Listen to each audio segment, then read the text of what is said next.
Assalamualaikum warahmatullahi wabarakatuh. Perkenalkan, nama saya Febri, saya dari kelompok 1. Halo, nama saya Ahmad Zaki Asyafa. Halo, nama saya Benazir Al-Rahma Al-Fari. Jadi, untuk pendahulunya, perkembangan teknologi digital telah mengubah hampir seluruh kegiatan aspek kehidupan dalam manusia, termasuk juga dalam komunikasi. Komunikasi yang awalnya terbatas hanya melalui interaksi dan tatap muka, kini telah berkembang pesat berkat kemajuan teknologi dan informasi internet. Salah satu inovasi besar dalam berkembang pesatnya komunikasi ialah hadirnya daring. Latar belakang komunikasi daring. Komunikasi daring atau komunikasi online telah menjadi bagian penting dalam kehidupan modern. Dengan adanya internet, komunikasi tidak lagi terbatas oleh ruang dan waktu. Komunikasi daring memungkinkan interaksi yang lebih fleksibel dan efisien, namun juga memiliki tantangan seperti berkurangnya kualitas komunikasi sosial langsung dan masalah privasi dan keamanan data. Video ini bertujuan untuk membahas komunikasi daring secara mendalam, termasuk pengertian, jenis-jenisnya, serta dampaknya terhadap kehidupan sosial. Dengan memahami komunikasi daring, diharapkan kita dapat memanfaatkannya dengan bijak dan memaksimalkan potensinya dalam kehidupan modern. Pengertian komunikasi daring. Komunikasi daring merujuk pada proses pertukaran informasi antara individu atau kelompok menggunakan teknologi berbasis internet. Proses ini dapat melibatkan berbagai komunikasi seperti teks, suara, maupun video yang memanfaatkan perangkat seperti smartphone, komputer, dan aplikasi tertentu. Nah, sekarang kita masuk di jenis-jenis daring. Daring sendiri mempunyai beberapa jenis. Yang pertama itu komunikasi sinkron, yang kedua itu komunikasi asinkron. Komunikasi sinkron adalah komunikasi yang terjadi secara langsung, di mana pihak berinteraksi secara real time, tanpa adanya jeda waktu yang signifikan.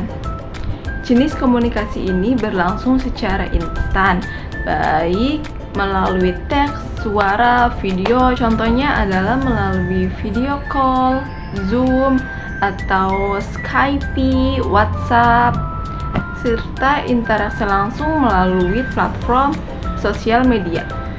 Komunikasi asinkron di sisi lain tidak terjadi secara real time. Artinya terjadi jeda waktu antara pengirim pesan dan respon yang diterima. Jenis komunikasi ini memungkinkan antara pengirim pesan dan penerima pesan berkomunikasi dalam waktu yang berbeda. Contoh komunikasi asinkron adalah email atau pesan teks atau SMS atau pesan media sosial tanpa membutuhkan waktu yang segera untuk direspon. Komunikasi daring memiliki dampak positif dalam kehidupan sehari-hari. Yang pertama, kemudahan berkomunikasi dengan keluarga dan teman jauh. Komunikasi daring memungkinkan kita untuk tetap terhubung dengan keluarga dan teman yang jauh melalui aplikasi seperti WhatsApp, Facebook, Messenger, atau Zoom. Yang kedua, mempermudah proses belanja dan akses layanan. Komunikasi daring mempermudah kita untuk berbelanja online, mengakses layanan, dan melakukan transaksi lainnya melalui platform seperti Tokopedia, Shopee, dan Bukalapak. Yang ketiga, mempermudah pembelajaran dan pengembangan diri. Komunikasi daring membuka peluang untuk pembelajaran yang lebih fleksibel melalui platform seperti Coursera, Khan Academy, atau YouTube, sehingga kita bisa belajar hal baru tanpa dibatasi oleh waktu dan tempat. Dampak negatif komunikasi daring dalam kehidupan sehari-hari. 1. Berkurangnya kualitas interaksi sosial. Meskipun komunikasi daring mempermudah kita untuk tetap terhubung dengan orang lain, seringkali interaksi yang terjadi melalui platform daring tidak memiliki kualitas yang sama dengan komunikasi tatap muka dalam kehidupan sehari-hari. Kita sering menggunakan komunikasi daring untuk berhubungan dengan teman atau keluarga, namun kita juga mungkin merasa kurang nyambung karena terbatasnya komunikasi nonverbal seperti ekspresi wajah atau bahasa tubuh. Selain itu, kita juga ada nih kekurangan dan kelebihan dari komunikasi daring itu sendiri. Di antaranya adalah Komunikasi daring memiliki beberapa kelebihan, antara lain 1. Akses informasi yang cepat dan tanpa batasan geografis. Komunikasi daring memungkinkan kita untuk mengakses informasi secara cepat dan tanpa batasan ruang dan waktu. Yang kedua, efisiensi waktu dan biaya. Komunikasi daring menghemat waktu dan biaya yang sebelumnya digunakan untuk pertemuan fisik, perjalanan, atau pengiriman surat. Yang ketiga, fleksibilitas. Dalam pembelajaran dan pekerjaan, komunikasi daring memungkinkan fleksibilitas tinggi dalam menjalankan aktivitas belajar dan bekerja, meningkatkan aksesibilitas bagi penyandang disabilitas.